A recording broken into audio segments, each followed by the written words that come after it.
Je vais commencer comme il est d'usage par les remerciements. D'abord, remercier vous qui êtes là un vendredi soir à 21h en train d'écouter le dernier des intervenants. C'est vraiment courageux de votre part et j'espère que vous aurez la force de ne pas être assommé. Ensuite, je remercie évidemment ceux qui ont organisé cette conférence. C'est un honneur pour moi d'être invité. Et j'en profite justement pour remercier ceux qui se sont exprimés avant moi. Je suis très heureux de les rencontrer, parce que j'ai lu leur livre notamment. Donc Madame Marie-Béatrice Umutesi, très courageuse, parce qu'elle a écrit à un moment où nous étions tous en silence, on était meurtris par ce génocide dont on a été victime. Elle a eu le courage d'écrire, et aujourd'hui son témoignage a une force incroyable, son témoignage écrit, parce que quand on écrit au plus proche des événements, évidemment ça a plus de valeur. Évidemment, le courage de Madame Judy River. J'avais qu'une seule question, c'est de lui demander, mais comment vous pouvez consacrer 20 ans de votre vie à un autre peuple, à d'autres personnes? C'est incroyable, c'est un courage incroyable. Elle continue encore à risquer sa vie, donc c'est quand on fait des choses qui dépassent son seul intérêt personnel, c'est vraiment super ce courage. Et puis le courage aussi du docteur Théogène Rudasingwa, parce qu'il y a quelque chose qui m'a touché dans ce qu'il a dit, quand il dit « Mon père est mort suite à la révolution ou pendant la révolution de 1959, et je suis parti en exil, j'étais bébé en Ouganda, etc. » Et à la fin de son intervention, il dit « La révolution de 1959 était justifiée ». Donc c'est incroyable d'avoir une telle force, je trouve, un tel recul sur son histoire personnelle et de le dire. Il dit « Il y a eu un génocide contre les Hutus au Rwanda à une époque où il était secrétaire général du FPR, idéologue du FPR. Il déterminait la politique du FPR, il défendait le FPR aux Nations Unies. Et il dit aujourd'hui « Il y a eu un génocide des Hutus au Rwanda. » Donc c'est très courageux de sa part également. Je ne sais pas si on peut lui en demander plus. Et puis évidemment c'est un grand honneur puisqu'en plus juste avant moi vous mettez le docteur Mukwege, autant me mettre une pression monumentale avec son discours incroyable aux Nations Unies. Donc pour moi c'est un devoir, comme vous tous ici, je pense, de participer à essayer de témoigner de ce qui s'est passé. Et je me sens particulièrement concerné par l'aspect juridique des choses. Et c'est dans ce sens que je vais essayer de compléter l'intervention de Madame Judy River. Alors, j'ai préparé quatre points. Alors, il y a une introduction, ensuite 2 questions. Y a-t-il eu un génocide contre les Hutus sur le plan juridique? Une deuxième question, est-ce qu'on peut fustiger la négation de ce génocide? Donc si on nie ce génocide, est-ce que vraiment c'est si grave que ça? Puis le dernier point, c'est la conclusion. Alors l'introduction. En guise d'introduction, et je vous dis, c'est le fruit d'une réflexion personnelle. Hein, et on met du temps avant de pouvoir dire les choses. Mais je dirais qu'il y a 2 points en guise d'introduction. D'abord, c'est une perspective et un contexte. La perspective, c'est laquelle? C'est que ce n'est pas un conflit entre Hutus et Tutsis. Ce n'est pas un conflit entre Hutus et Tutsis. Parce que quand on pense que c'est un conflit entre Hutus et Tutsis, Hutus contre Tutsis, Tutsis contre Hutus, c'est là qu'on se retrouve confus dans ce qui s'est passé au Rwanda. Quand vous demandez à quelqu'un pourquoi il nie qu'il y a eu un génocide des Hutus, moi je pose cette question à des Tutsis. Pourquoi vous dites qu'il n'y a pas eu un génocide des Hutus? Il dit, mais attendez, les Hutus, c'est eux qui ont tué ma famille. Ils ont tué ma famille, ils avaient le pouvoir, ils étaient nombreux, il y a eu un génocide des Tutsis. Ensuite, les Tutsis les ont chassés. On ne peut pas commencer à dire qu'il y a eu un génocide des Hutus. Et puis on ne peut pas dire qu'il y a eu un génocide des Tutsis et en même temps un génocide des Hutus. Parce qu'ils mélangent tout, parce qu'ils se disent, ben voilà, c'est les Hutus contre les Tutsis. Donc on ne peut pas dire qu'il y a eu un génocide des Hutus alors que ce sont les Hutus qui ont tué les Tutsis. Et quand vous demandez à un Hutu pourquoi est-ce qu'il nie qu'il y a eu un génocide des Tutsis, la réponse est pratiquement la même. Il dit, mais comment est-ce que des gens qui attaquent le pays, qui prennent les armes, qui prennent le pouvoir, qui tuent le président, qui chassent tout le monde, qui tuent la moitié de la population, peuvent dire qu'ils ont été victimes d'un génocide? Il ne comprend pas. Kagame, qui est au pouvoir au Rwanda, qui est l'un des plus grands criminels de guerre, selon donc, ceux qui témoignent, comment est-ce qu'on peut dire qu'il a été victime d'un génocide? C'est pas possible. Moi, je ne suis pas d'accord avec cette manière de voir. Pourquoi? Parce qu'on pense toujours que c'est les Hutus contre les Tutsis. Non. Il y a des organisations militaires et politiques qui se sont organisées, qui ont certes utilisé des Rwandais pour parvenir à leur fin, qui étaient Hutus ou Tutsis, et qui ont commis des crimes contre les Hutus ou contre les Tutsis. Mais ce sont ces organisations militaires qu'il faut fustiger et pas parler, ça, Rudasingwa, je crois, l'a dit, qu'il faut, we have to address that issue, de dire régime Hutu, régime Tutsi, tout ça. Et j'ai vraiment apprécié l'intervention de Mme Judy Rever. Je ne sais pas si elle a pensé à cela, mais à aucun moment dans son intervention, elle n'a dit que les crimes, que ce seraient des crimes commis par les Tutsis. Elle a dit les crimes du FPR, du début à la fin. Je ne sais pas si c'était spontané. Par contre, quand elle a désigné les victimes, c'était chaque fois les Hutus, les Hutus, les Hutus, du début à la fin. Donc vous voyez que quand on fait des investigations, quand on va jusqu'au bout des choses, ça devient évident. Ce ne sont pas des crimes commis par les Tutsis. Les Tutsis n'ont rien fait. Les Tutsis ne sont pas. Ce sont des gens du FPR. C'est le FPR qui est un mouvement très bien organisé, politique et militaire, qui a commis ces crimes. Et c'est dans ce sens-là qu'il faut les désigner. Il faut dire toujours le FPR. Tout comme du côté de ceux qui ont tué les Tutsis, qui ont commis un génocide contre les Tutsis au Rwanda. Évidemment, on va parler des miliciens, et on ne va jamais dire que ce sont les Hutus qui ont fait ça. En tout cas, les Hutus ne sont pas des gens qui auraient, en tant que peuple, commis un génocide contre les Tutsis. Au contraire, la plupart d'entre eux étaient sidérés par ce qui se passait. On était victimes nous-mêmes d'un génocide contre les Hutus. On fouillait, on partait. Donc les Hutus ne sont pas les auteurs d'un génocide contre les Tutsis. Donc ça, c'est la perspective. Pour ce qui est du contexte, qui permet là aussi d'éclaircir les choses, c'est qu'il n'y a pas eu que 2 génocides au Rwanda. Ce n'était pas une histoire de génocide seulement. C'est vrai que le génocide, c'est le crime le plus grave du droit international humanitaire, mais il y avait d'autres choses qu'il ne faut pas nier. Je me souviens, j'avais assisté à une messe d'un ami du Rwanda il y a quelques années, et je dis, vous savez, pendant la guerre, il y a quelqu'un qui se retourne vers moi qui me dit, pendant le génocide, on ne dit pas pendant la guerre. Je dis, mais il y avait une guerre quand même. Ah non, on dit un génocide, monsieur. Elle ne voulait plus parler. Pourquoi? Parce qu'on a envie de réduire ce qui s'est passé au Rwanda à juste un mot, ce qu'on croit, ce qu'on pense. Non, il y avait tout au Rwanda à ce moment-là. Il y avait une guerre, bien sûr, une guerre civile, le monsieur Rudasingwa l'a rappelé, donc entre le FPR et le gouvernement de la République rwandaise. Cette guerre a existé, c'était une guerre avec des crimes de guerre, notamment contre les soldats, pas de prisonniers, on crevait les yeux des militaires, etc. Il y avait en même temps un génocide, là on vient d'en parler, un génocide contre les Hutus, largement documenté, qui a été évidemment occulté pendant plus de 25 ans aujourd'hui, mais aujourd'hui c'est une évidence, comme le dit très bien Mme Rever. Il y a eu un génocide des Tutsis, qu'on connaît tous, d'avril à juillet 1994, on en a parlé, mais il y a eu d'autres choses, il y a eu des assassinats politiques, ce n'est pas nécessairement des génocides. Et il y a eu, paradoxalement, en 1994, énormément de crimes de droit commun. Donc les gens ont profité du génocide, de la guerre, pour aller commettre des crimes de droit commun, aller voler la maison du voisin, tout simplement. Ce n'est rien d'ethnique, rien. Simplement pour aller voler, s'accaparer les biens des autres, parce qu'il y avait un chaos total, il n'y avait plus d'État, plus personne ne pouvait protéger l'autre. Je me souviens quelqu'un qui m'a dit, mais en 1994, pourquoi vous n'avez pas appelé la police?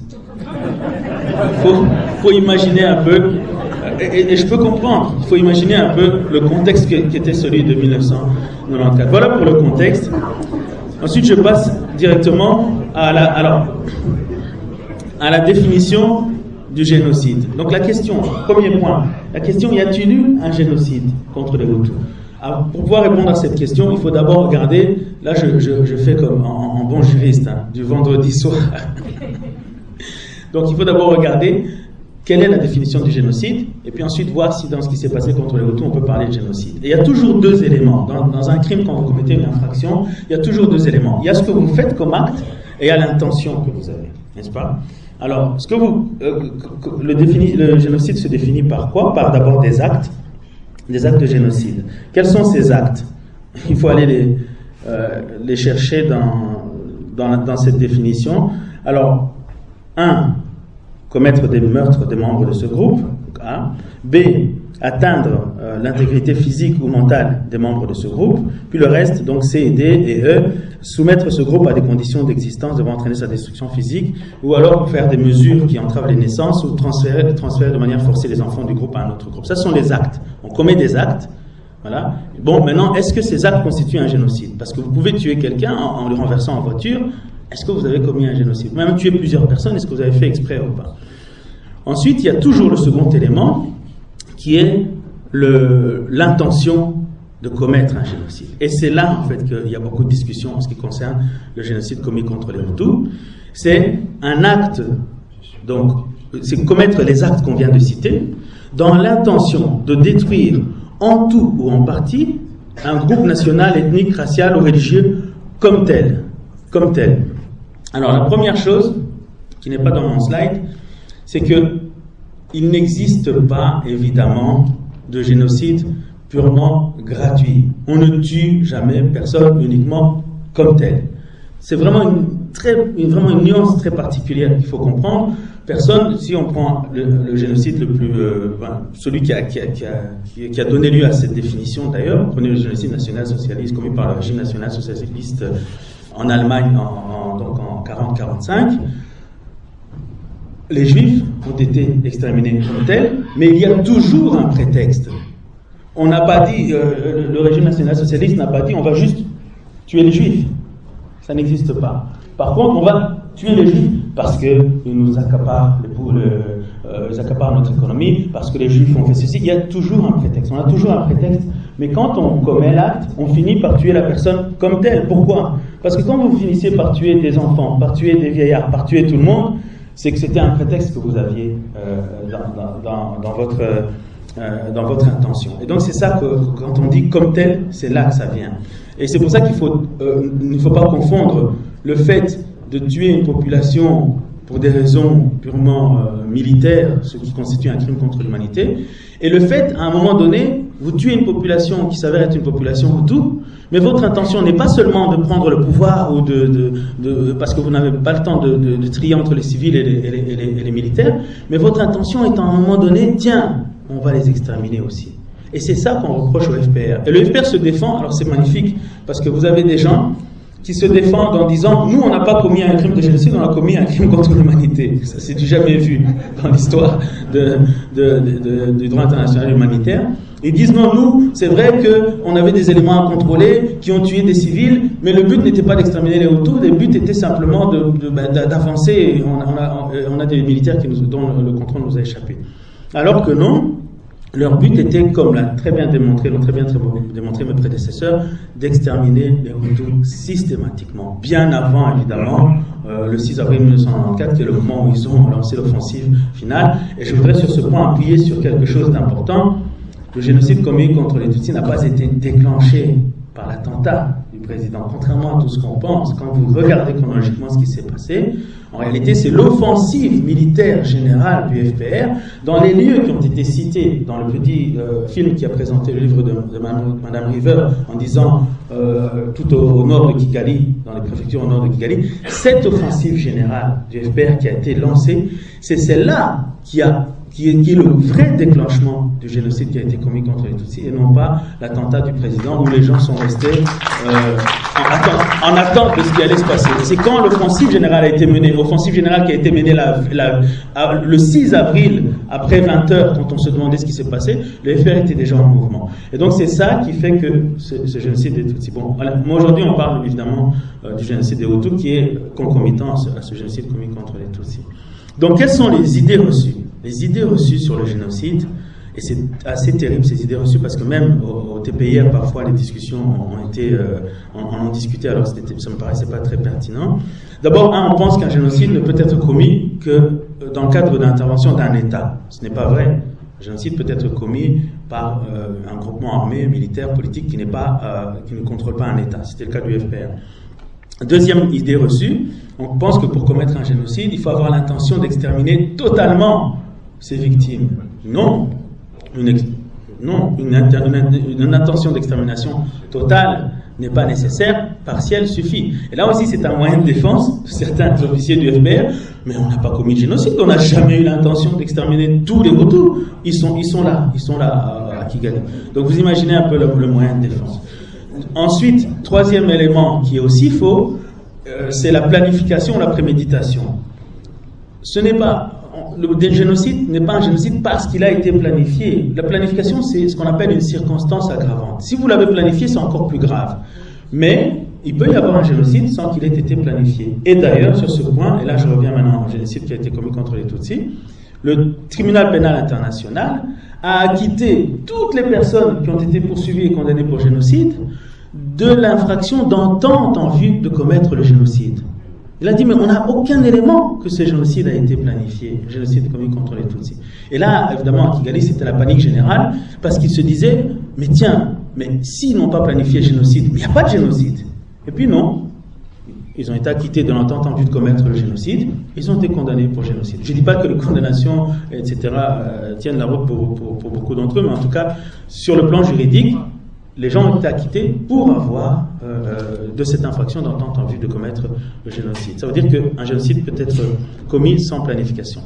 Alors que pour le génocide commis contre les Hutus, on en parlera rapidement, ça il a été planifié. Donc l'application, pour le génocide commis contre les Hutus, les actes, on a parlé des actes, c'était l'atteinte à l'intégrité physique ou mentale, no comment, vous avez vu, les meurtres de membres du groupe, vous avez vu, la soumission intentionnelle du groupe à des conditions d'existence devant entraîner sa destruction physique totale ou partielle, rien qu'au Congo, pousser les gens dans les forêts du Congo, pousser 2 800 000 réfugiés dans les forêts du Congo jusqu'à ce qu'ils disparaissent entièrement, les pourchasser jusqu'à Mbandaka. Mbandaka, c'est à l'ouest de la République démocratique du Congo. Ils doivent encore traverser pour aller jusqu'à Brazzaville. Les gens se sont réfugiés à Brazzaville. On a une communauté de Rwandais qui sont réfugiés à Brazzaville. Mais comment vous pouvez expliquer ça? Avec des enfants qui parlent Kinyarwanda aujourd'hui, ils sont nés là-bas dans ces camps parce qu'on les a poussés jusque-là. Donc ça, c'est vraiment le point C qui est incroyable. C'est une illustration incroyable de cet acte qui était prévu par la Convention. Ils étaient d'ailleurs très visionnaires, je trouve, en 1948.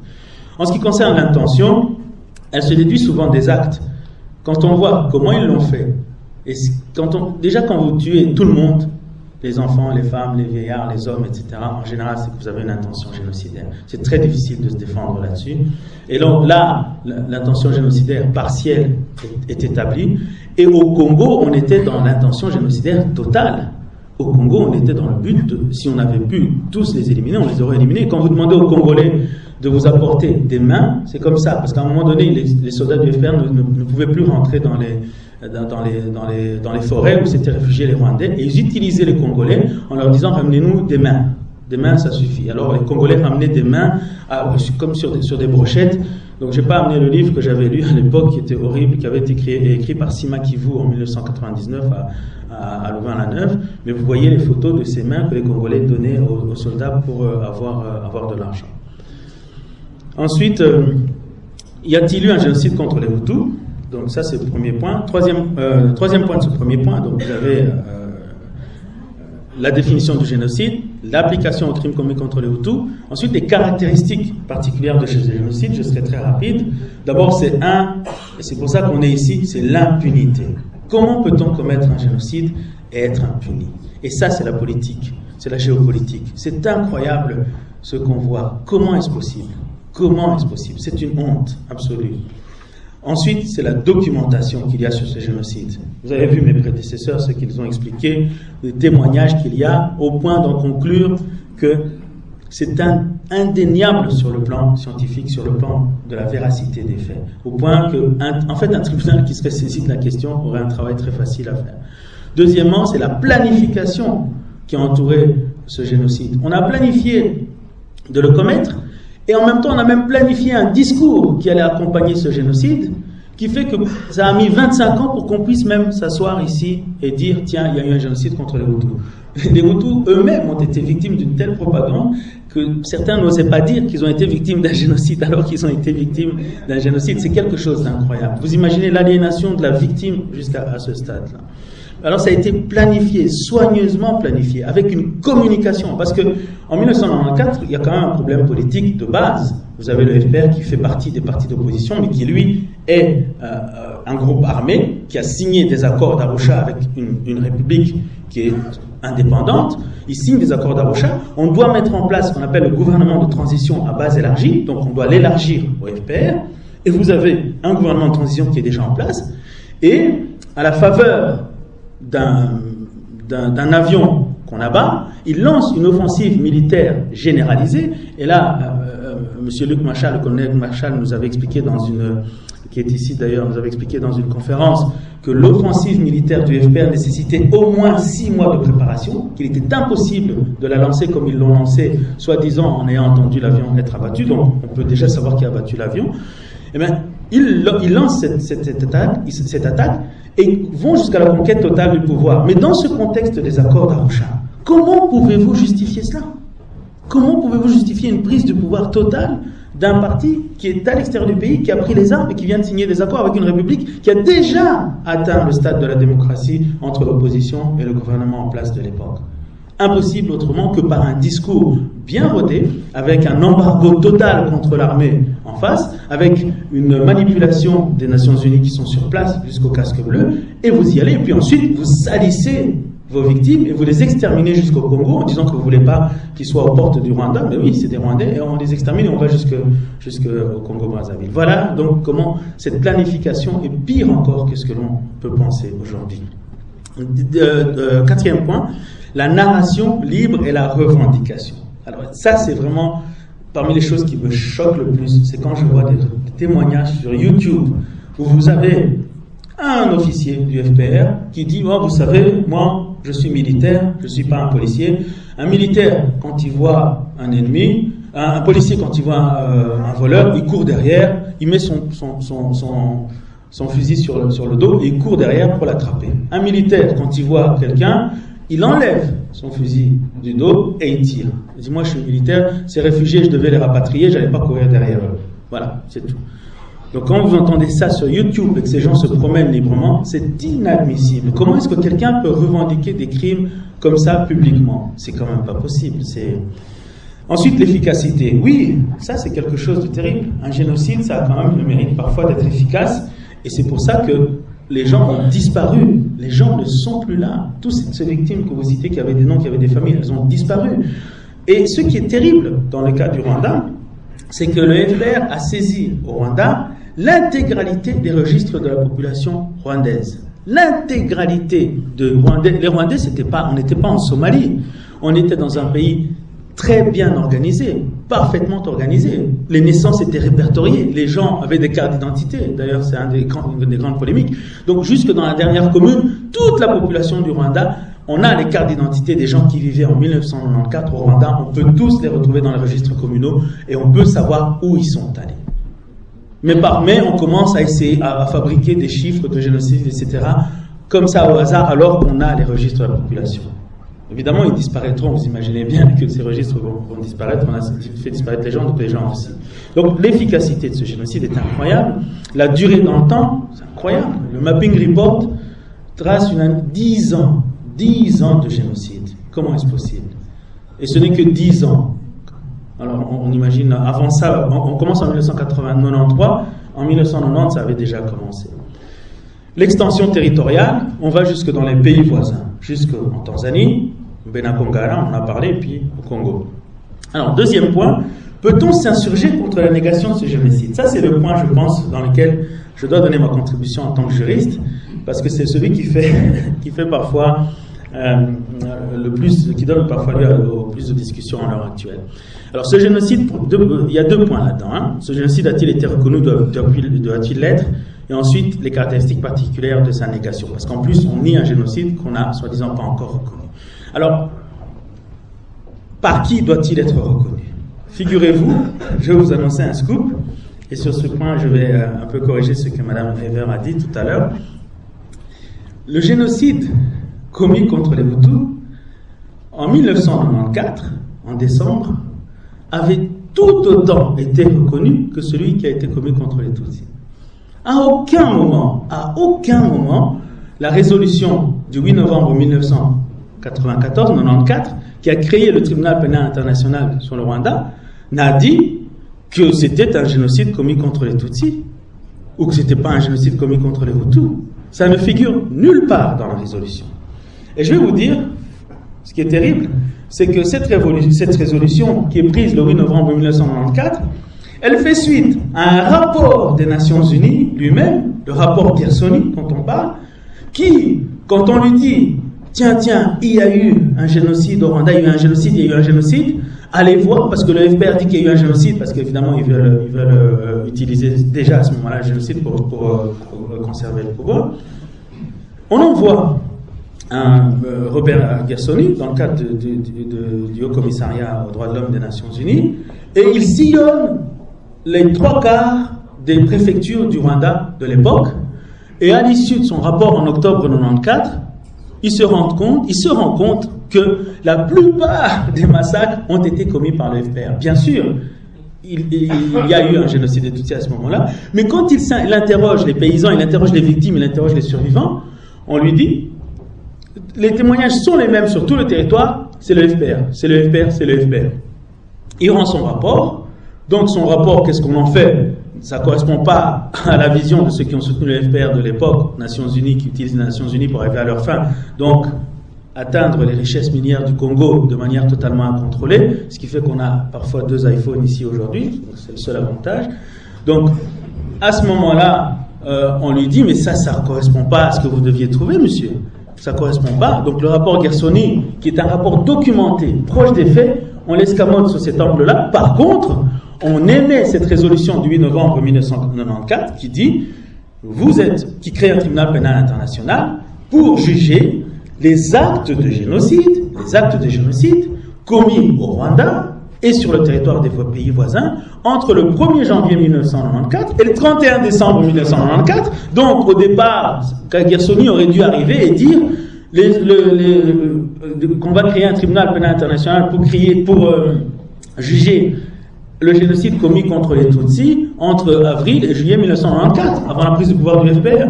Non, on a une résolution large qui dit bien du 1er janvier au 31 décembre, donc après la prise de pouvoir du FPR le 16 juillet, et en plus des actes de génocide tout court. À aucun moment on identifie des victimes ou qui que ce soit, et en plus de manière assez neutre.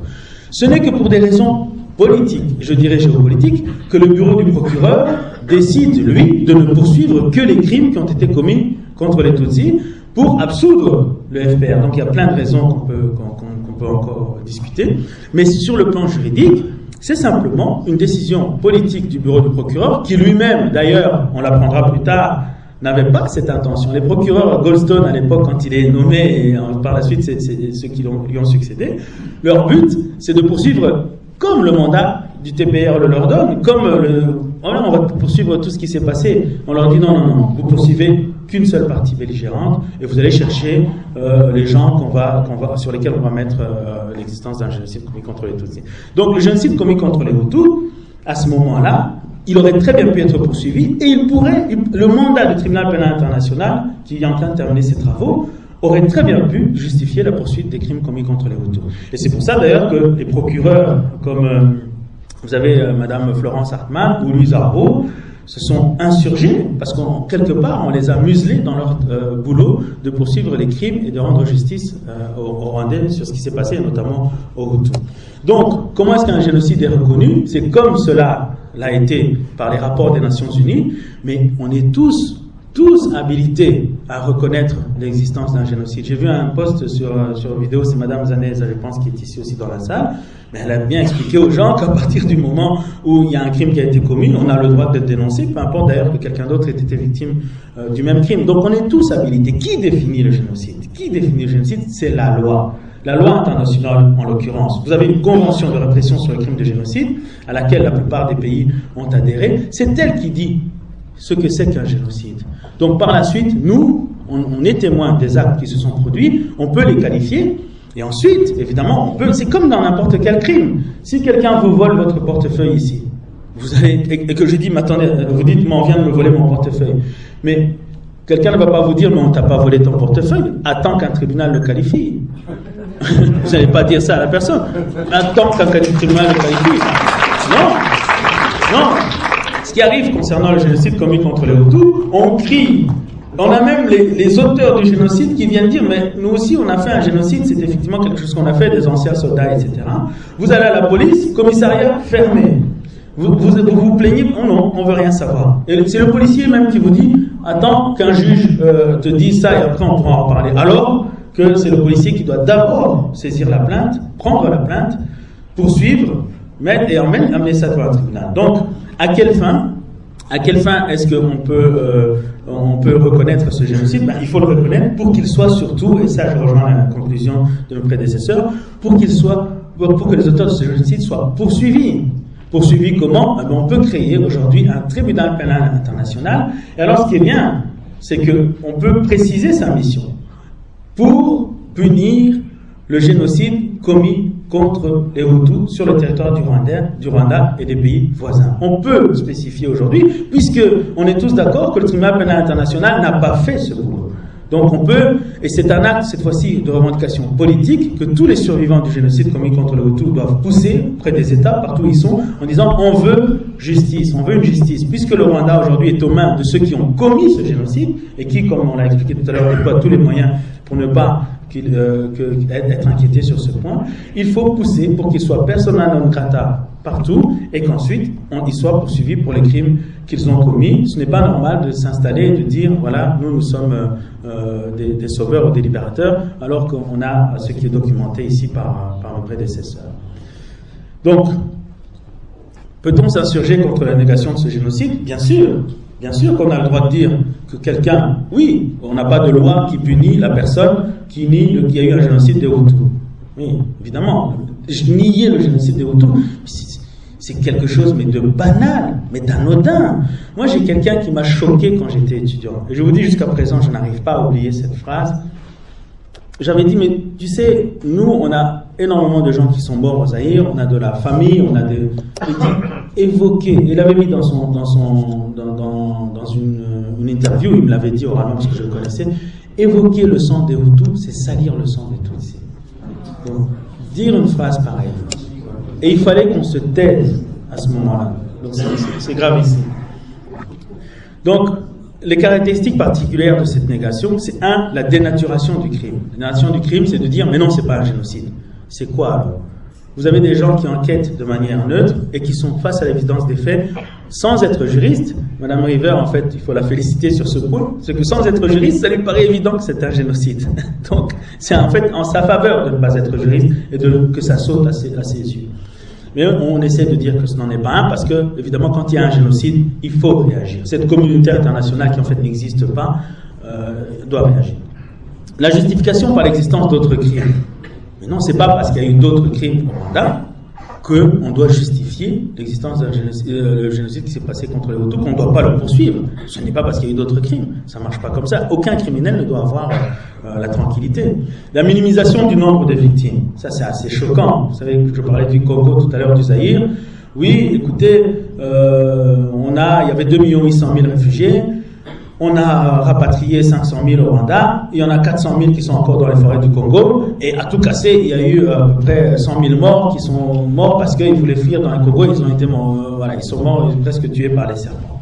Vous faites le compte, 400 000 qui sont encore, 100 000 qui sont morts presque parce qu'ils ne voulaient pas rentrer d'eux-mêmes, et et en les forçant, ils sont morts presque par hasard, 500 000 qui sont rentrés, on est à 1 million, mais quand les organisations humanitaires sont intervenues en juillet 1994 pour donner de l'aide, notamment les doses de choléra aux gens qui étaient en train de mourir, on avait compté 2 800 000 réfugiés.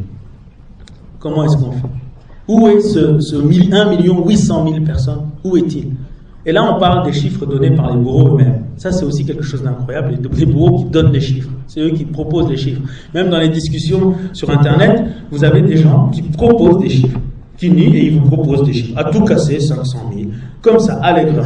C'est incroyable. Et on voudrait qu'on ne se fustige pas les gens qui nient le génocide commis contre les Hutus. C'est un scandale. Si au moins ça devait déjà cesser, au moins dans le discours et dans la pensée, et après on verra si on peut avoir cette justice qu'on réclame tant. Deuxième point, c'est la diabolisation des victimes. Je suis sorti un jour d'un film qui s'appelle, quatrième point, pardon, de ce dernier point, la diabolisation des victimes. Je suis sorti d'un film qui s'appelait Hôtel Rwanda. Et ce film m'a dérangé, il m'a profondément dérangé. Je ne savais pas pourquoi. Mais parce qu'il fait cette confusion que j'ai dénoncée tout au début, où il attribue ce qui s'est passé contre les Tutsis aux Hutus dans leur globalité. Parce que je sors avec ma petite cousine, qui avait 14 ans à l'époque, et qui me dit « j'ai honte d'être Hutu ». Vous imaginez le travail mental qu'il faut faire sur un enfant pour qu'elle n'ait pas honte d'être Hutu, parce que pendant ce film, on était en train d'expliquer que les Hutus, alors que elle-même a perdu des cousines, a perdu des tantes, c'est un truc incroyable, vous imaginez. La négation, aujourd'hui d'ailleurs, on a des gens qui sont poursuivis pour soi-disant avoir commis un génocide contre les Tutsis, soi-disant, parce que je parle de gens que je connais très bien, alors qu'eux-mêmes ont perdu toute leur famille au nord du FPR. Donc, au point qu'on vous met dans une situation où vous êtes plus préoccupé par vous défendre que par la justice de ceux qui sont morts de votre famille. C'est incroyable, en ayant perdu sa famille. Ensuite, ce qu'on appelle la négation en miroir, j'achève. Oui, c'est fini. La négation en miroir, c'est le fait de dire à quelqu'un, mais toi, si tu parles d'un génocide, mais tu es négationniste. Parler d'un génocide des Hutus, c'est être négationniste. La théorie du double génocide, c'est du négationnisme. Donc, c'est en réalité, c'est quoi cette négation, en fait? C'est la négation du génocide commis contre les Hutus. Dire à quelqu'un, parler du double génocide, c'est du négationnisme, c'est en fait du négationnisme contre le génocide des Hutus. C'est exactement ça. Parce qu'on ne veut pas vous parler du génocide qui a été commis contre les Hutus. Donc, c'est le négationniste qui vous accuse d'être négationniste. C'est incroyable. Ensuite, la reconnaissance conditionnée, j'en conclurai là-dessus. Il n'y a pas de reconnaissance conditionnée. On n'a pas à attendre qu'un tribunal se penche ou que qui que ce soit se penche là-dessus. Il y a eu un génocide contre les Hutus. Aujourd'hui, c'est ma conclusion sur les 2 points, qui étaient 2 questions. Est-ce qu'il y a eu un génocide des Hutus? Oui, c'est évident. Est-ce qu'on peut fustiger sa négation? Bien sûr, et il faut surtout qu'il soit à un moment donné poursuivi et que justice soit rendue aux victimes. Merci beaucoup pour votre attention.